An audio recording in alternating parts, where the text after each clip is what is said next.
পুচকো একটা বাংলাদেশ, আপনারা হলেন কুঁয়োর ব্যাঙ। আপনারা জানেনই না যে ভারতবর্ষের শক্তি কি। ভারতের প্রত্যেকটা ইঞ্চি, সে চায়না তাকাক আর পাকিস্তান তাকাক আর বাংলাদেশের এখন যারা এসছে তাকাক, তাদের চোখ উপড়ে ফেলে দেওয়া হয়। ক্রস বর্ডার টেরোরিজম যদি হয়, সেটার দায়িত্ব হচ্ছে সেন্ট্রাল গভর্নমেন্টের। কারণ বিএসএফ যদি অ্যালাউ না করে, বর্ডার যদি সিল করে দেয়, তাহলে কোনো টেরোরিস্ট বাংলাদেশ থেকে এখানে আসতে পারবে। আমাদের পুলিশ, আসামে আসাম পুলিশ, এখানে আমাদের পুলিশ, অর্থাৎ মমতা বন্দ্যোপাধ্যায়ের নেতৃত্বে যে প্রশাসন, তার পুলিশ, তারা টেরোরিস্টকে ধরেছে এবং আমাদের জিরো টলারেন্স। দেশের বিরুদ্ধে কেউ কিছু করলে জিরো টলারেন্স। তার কারণ আগে আমাদের দেশ এবং তার সুরক্ষা। সেই কাজটা মমতা বন্দ্যোপাধ্যায়ের প্রশাসন, বাংলার পুলিশ সেই কাজটা করবেন।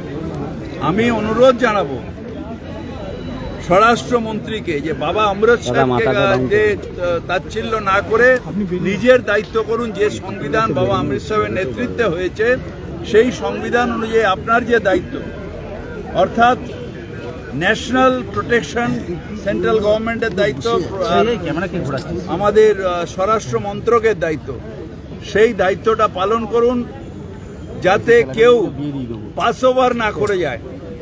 ঠিক যে পাশের দেশ বাংলাদেশ থেকে এরা আসছে, এটা যাতে কোনো দেশ থেকে না আসে, পাস ওভার না হয়, সেটা দেখার দায়িত্ব ওকে এবং বিএসএফকে আরও বেশি জোরদার করুন।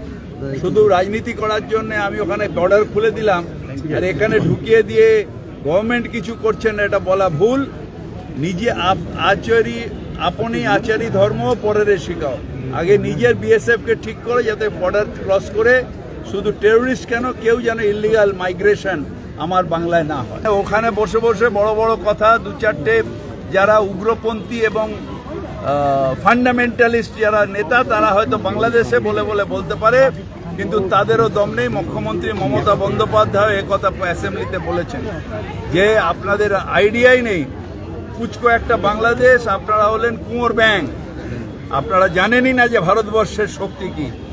ভারতবর্ষের মানুষ, ভারতবর্ষের প্রশাসন, ভারতবর্ষের পুলিশ আপনাদের এই মনোকামনা কোনোদিন পূরণ করতে দেবে না।